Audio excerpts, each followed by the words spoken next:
Alright, we're gonna try using optics systems here. Barrel.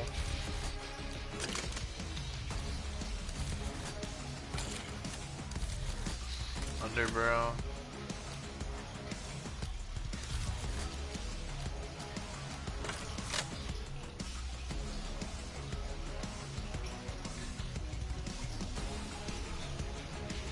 Alrighty.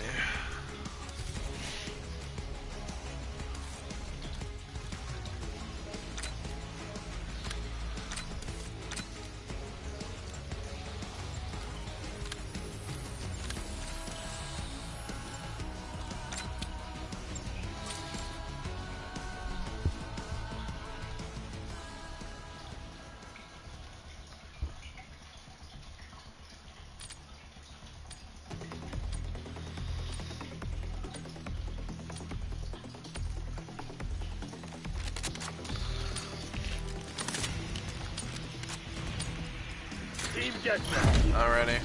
You want to clear your name? This is where it happens.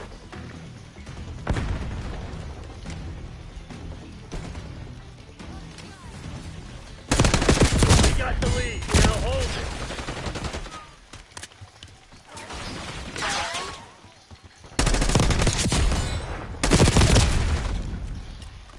Alright. So, my question is, will they release story DLC? Like a $30 expansion pack, like 9 missions. I don't know. I felt like this campaign was really short. Someone told me it was the longest Call of Duty campaign, but I fucking breezed through this shit so quickly. The other campaigns are shorter mission-wise. They must have been longer missions.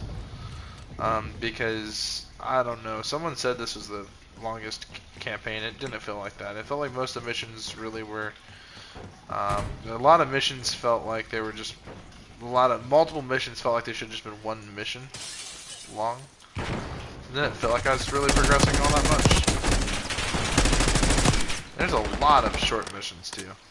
Like if you know what you're doing, you're good, but if you don't...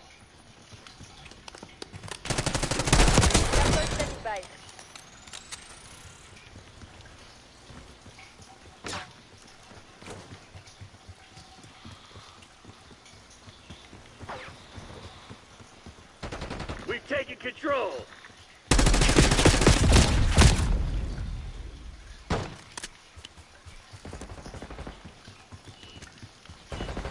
The XM4 is probably going to be my go-to rifle here.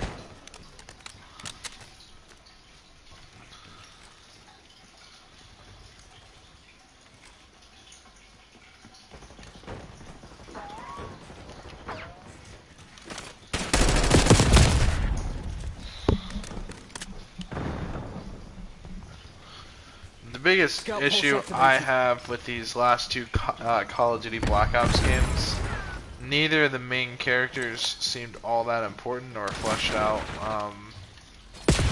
For instance, Bell really didn't have much character-defining moments. You know, he's a playable character, so it really makes us relate like as if we were the character, but he's absent from cutscenes. You know, you choose his gender in this one. You don't know if it's a man or a woman.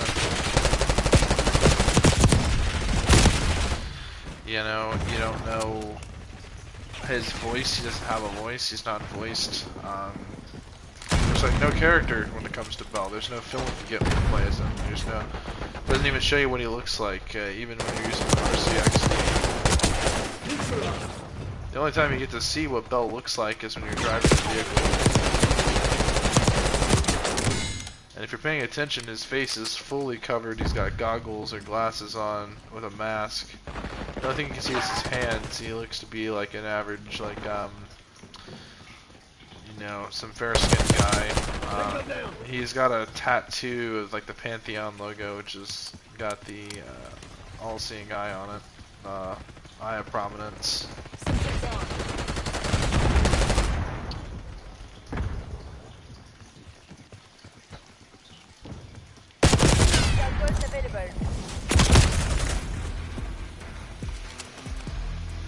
Scout post live.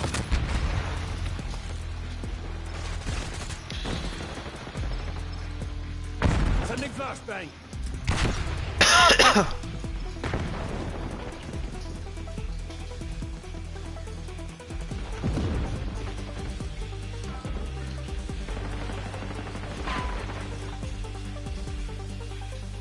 Deploying RCXD. Target ID. Yeah, there weren't too many good missions, really. I gotta say, though, this game's mission variety is there, but they needed more missions, honestly, that felt generic, like Call of Duty missions, and, you know, having a clear objective, a clear goal. You know, honestly, I hate saying it, but we could have used some filler missions to give us more insight on the story and development of these characters, because really, we didn't get much at all. Cold War had a more elaborate story, I'm going to say. I have not beaten Cold War yet, so I cannot say that until after I do that, so stay watching on the channel, because I will eventually go out and play Cold War.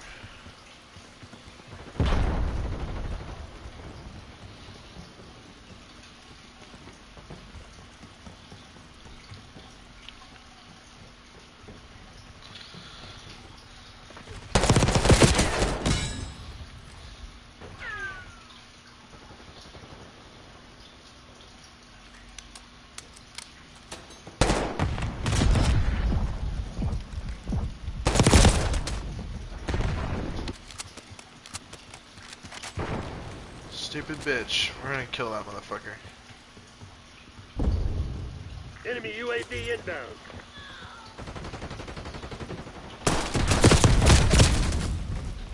Almost have.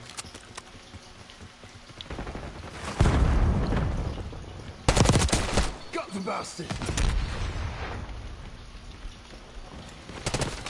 Who the fuck touched your weapon safety, soldier? Hostile counter UAV established above. I'm not leaving. Need to have a wider field of view, not by much, but just by a little bit. Hostile mine deleted.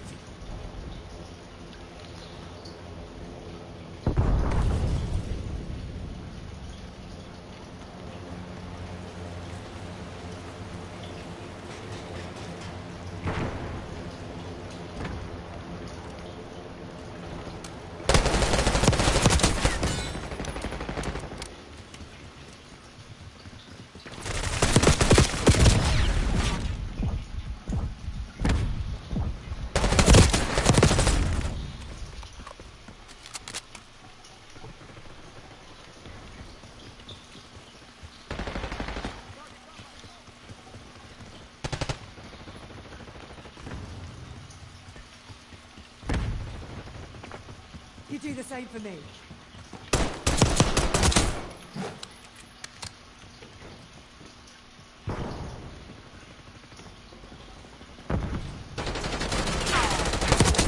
You're done.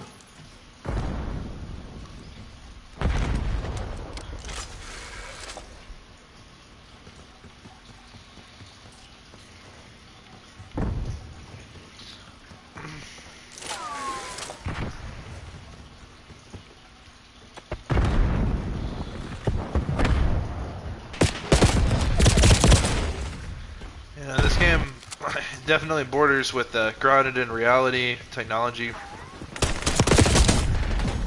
You know, because in this era we had good tech.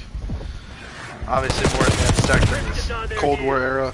But a lot of that good Cold War era technology either got perfected, improved, or downright replaced by far superior tech.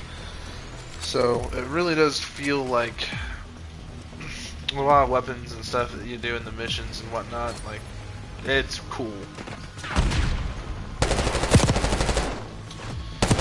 I definitely wish there was more of a, I don't know. Hostile UAV established overhead. I don't know, I kind of wish there were more filler missions, obviously, to sort of shed a light on the war on terror, the horrors of the soldiers that fought that war on terror.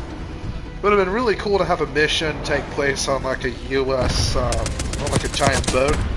Like some boat warfare would have been pretty cool. Would have been cool to have a cool, you know, piloting a doing a dogfight or whatnot, like fighting some big ground war bullshit. And the story mode, obviously, we got something similar to that. We could have got a few more of those missions as filler. I really appreciated those. Obviously, this game had some great missions that had like a horror tone to them. Like, straight up, one of the missions felt like a Resident Evil, Bioshock type of thing. I felt like there should have been also more missions and intel insights as to the character of Case and to the story about the Cradle and more information about it available. I don't know, the campaign to me was too short. I could speedrun that shit if I had the time to sit down and speedrun the game, I could.